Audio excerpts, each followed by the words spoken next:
মানুষের চরিত্র হচ্ছে একটি দোকানের মতো। মুখ হচ্ছে তার তালা। তালা খুললেই বোঝা যায় এটি সোনার দোকান নাকি কয়লার দোকান। আসসালামু আলাইকুম প্রিয় ভিউয়ার্স, ওয়েলকাম জানাচ্ছি নতুন আরও একটা ভিডিওতে। আজকের ভিডিওতে আমার ছোট্ট সোনামা তোয়া সোনামনির সাথে কাটানো কিছুটা মুহূর্ত আপনাদের মাঝে শেয়ার করব। তো এখানে রাতের বেলা আমার মাটা এখানে ঘর মোছার লাঠি নিয়ে ঘর মোছার চেষ্টা করছে, আর আমরা সবাই মিলে এখানে নাটক দেখলাম। তো যখনই মাটা বাইরে বের হয়ে এলো, আমিও চলে এলাম পাশ এসে ময়নার সঙ্গে কিছুটা আনন্দময় মুহূর্ত শেয়ার করলাম। লাঠিটা ফেলে দিয়ে চুপটি করে যেই দাঁড়াতে বললাম, সে দেখো আবারও কিন্তু ঘরের দিকে চলে যাচ্ছে। এখন সে ঝাড়ু আনতে গেল, তারপরে একটা পিঁড়ি নিয়ে এভাবে করে রুমের ভিতরে ঘুরে বেড়াচ্ছে। এবং আমি বললাম, এসো আমরা শুয়ে পড়ি, অনেক রাত হয়ে গেছে, রাত বাজে এখন 11:30। সবাই ঘুমিয়ে গেছে, আমরা 3 ভাই বোন ভাবিরা সব জেগে আছি, কারণ আমরা নাটক দেখছিলাম সবাই মিলে। আর তাকে যখনই শুতে বলছি তখনই সে কিন্তু পিঁড়ির ওপরে নিয়ে শুয়ে পড়ছে এবং এভাবে করে খুনসুটি করছে সবার সঙ্গে। তো একটা বাচ্চা থাকলে আর কিছুই লাগে না সময় পার করার জন্য। মাশাআল্লাহ, কত সুন্দরভাবে খেলা করছে। বসতে বললাম একটা টুল নিয়ে, সে বসে পড়লো। শুতে বললাম, পিঁড়ির ওপরে কিন্তু শুয়ে পড়লো। এখন দেখুন এখানে বসতে বলছি বলে বসতে বসতে সে টুলটা খুঁজে পাচ্ছে না। তো আবারও শুরু থেকে চলে গেল, টুলে বসার চেষ্টা করছে, অবশেষে সে বসতে পারলো। এর জন্য কোনো কাজ করতে করতে যদি আমরা সফল না হই তাহলে কিন্তু কাজটা ছেড়ে দিয়ে চলে আসবো না। ছোট্ট বাবুটাও কিন্তু একবার বসতে পারলো না, এভাবেও 3 বার ট্রাই করার পরে কিন্তু চতুর্থবার পিঁড়িতে বসতে পারলো। তো চেষ্টা করলে আজ না হয় কাল ইনশাল্লাহ সফল আমরা হবই। ভেঙে পড়া যাবে না, মন খারাপ করা যাবে না, অটল থাকতে হবে নিজের কাজের ওপর, নিজের বিশ্বাসের ওপর। তো ময়নার সঙ্গে খেলা করছি, আর এখানে ময়নাকে সোয়েটার পরিয়ে দিলাম, আমিও পরে নিলাম। এখন ময়না দেখো মন খারাপ করছে, আর আমি তার হাত থেকে মেডেলটা নিয়ে নিলাম। এজন্য সে মন খারাপ করে এখন দরজা খুলে বাইরে বের হয়ে যাবে। আমি এদিকে দরজাটা দিয়ে রেখেছি, এখন আমাকে দরজাটা খুলে দিতে হবে। না, সে নিজেই পারলো, একা একা খুলে সে কিন্তু রুম থেকে বের হয়ে চলে গেল। এখন সে তার বাবার সঙ্গে মানে আমার বড় ভাইয়ের সাথে খেলা করছে। বাবাকে পেয়ে সারাদিন পরে বাবাকে পেয়ে সে অনেক খুশি হয়। সকালে বের হয়ে যায় কাজের উদ্দেশ্যে, সন্ধ্যাবেলা ফিরে আসে। বাবাকে পেয়ে আমার তোহা সোনামণিটা অনেক খুশি হয়েছে, আমার বড় ভাইয়ের মেয়ে। তো এভাবে করে বাপের আঙুল ধরে খুবই খুনসুটিভাবে সময়টা পার করছে। আর এদিকে আমি ক্যামেরাবন্দি করতে কিন্তু এই মুহূর্তটা একটুও ভুল করলাম না। সন্তান হলো আল্লাহর দেয়া সবচাইতে বড় নিয়ামত। ফুলের মতো সুন্দর হোক সবার জীবন। একটা ঘরকে আলোকিত করতে একটা সন্তান যথেষ্ট, সেটা হোক ছেলে কিংবা মেয়ে।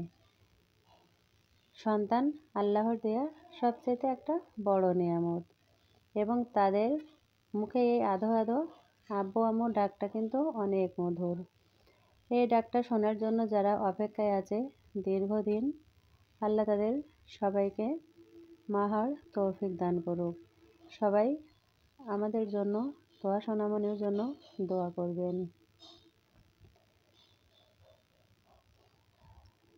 নিজে যা পারো কাজ করে যাও, কারোর ওপর আশা বা ভরসা কোনোটাই করো না। টাকা ও ভালোবাসা দুটোই অনেক দামি জিনিস, কিন্তু এর মধ্যে বিশাল এক তফাৎ রয়েছে। টাকার জন্য খুব ভালো মানুষ নষ্ট হয়ে যায়, আর ভালোবাসার জন্য খুব খারাপ মানুষও একদিন ভালো হয়ে যায়। তো কথা বলতে বলতে এখানে প্রায় 4 মিনিট 31 সেকেন্ড পার করলাম। তো আজকের ভিডিওটা একটু বড় হবে, কারণ আমি বাপের বাড়ি থেকে এলাম বেশ কিছুদিন, এবং 2 থেকে 3 দিন একটু একটু করে ভিডিও করে সেটা একসঙ্গে জয়েন করে আমি ভিডিওটা 8 মিনিট করেছি।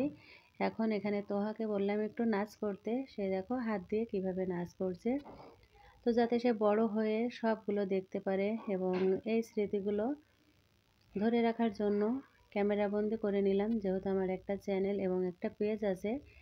এই জন্য এই দুটোতে আমি আমার ছোট্ট মাকে স্মৃতি হিসেবে রেখে দেব, ছোট্টবেলার স্মৃতি হিসেবে।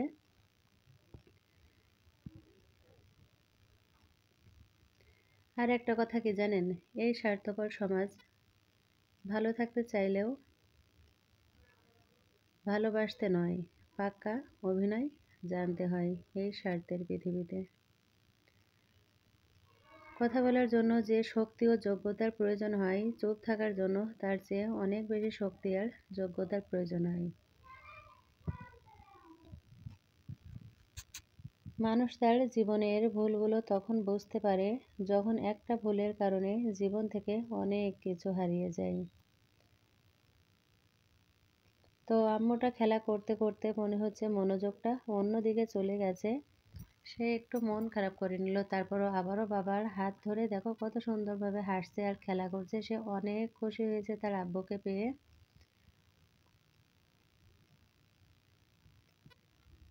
তো এই মুহূর্তটা অনেক মধুর। সেই ছোট্টবেলার দিনগুলোর কথা মনে পড়ে যায়। খুনসুটি ছোট ছোট ভাই বোনেরা আমরা একসঙ্গে খেলা করতাম, ঘুরে বেড়াতাম। এই জীবনটা কতই না মধুর, নেই কোনো চিন্তা, নেই কোনো টেনশন, নেই কোনো ভাবনা, খাওয়া ঘুম আর আছে একটু কান্না মাঝে মধ্যে বাবা মার বকা খেয়ে। কতই না মধুর ছিল সেই ছোট্টবেলা। যখন ছোট ছিলাম ভাবতাম বড় হব কবে, আর বড় হয়ে এভাবেই সেই ছোট্টবেলাটাই আমার একটু ছিল। তো এখানে আমার ফুফু মা আমরা সবাই চাল ঝাড়ছিলাম। আব্বু নিয়ে গেছিল ময়নাকে দোকানে, গিয়ে ময়নার জন্য খাবার কিনে নিয়ে এসেছে। আমি একটু চাইলাম এবং সে আমার হাতে দিয়েছিল। আমি বললাম নাও তুমি খাও। সে কিন্তু পুরোভাবে দেয়নি, তবে তার কাছে চাইলে সে কিন্তু ফেরায় না, সবাইকে দেয়, শুধু আমাকে না। আমি আবারও তার কাছে হাত পাতলাম, সে আবারও দিয়ে দিল। তো আমি এখান থেকে নিয়ে ময়নাকে আবারও দিয়ে দিলাম। সে কিন্তু একটু কান্না করলো না এবং আবারও সে খাওয়া শুরু করলো। তো আমার একটু মাথায় আর কাজ করে না, সব সময় দাদা দাদির সঙ্গেই থাকে। তো দোকানে যায়, গিয়ে তার যেটা পছন্দ সেটা হাত দিয়ে দেখায় দেয়, সেগুলো সে কিনে নিয়ে আসে। অনেকগুলো চকলেট কিনে নিয়ে আসলো এবং কিটক্যাট নিয়ে আসলো। নিয়ে এসে একটা সে খাওয়া শুরু করলো মামা। আর সে কিন্তু অনেক খুশি। সে কিছুদিন পরে আবার মামার বাড়ি যাবে বেড়াইতে। তো হ্যাঁ আম্মু আমার একটু দাও দিন, আম্মু আমার একটু দাও। কোনো কিন্তু চিন্তা টেনশন ভাবনা কোনো কিছুই নেই, খাওয়া ঘুম রিল্যাক্সে পার। দাঁত কয়টা দাঁত দেখাও দিনে, দাঁত দেখা তাহলে দুবানি বেঁকিয়ে আমার কাছে হাতটা বাড়িয়ে দিল, আমি যাতে সেটা খেয়ে না নিই তার জন্য। তো আমি তো দাও আমার আবার দাও নিতেই তার কাছে এভাবে করে ট্রাই করছিলাম। তো আজকের সব মিলিয়ে ভিডিওটা কেমন লাগলো? তো সোনামণির সঙ্গে পার করা কিছুটা মুহূর্ত, কিছুটা আনন্দময় সময়। কি খাচ্ছো তুমি?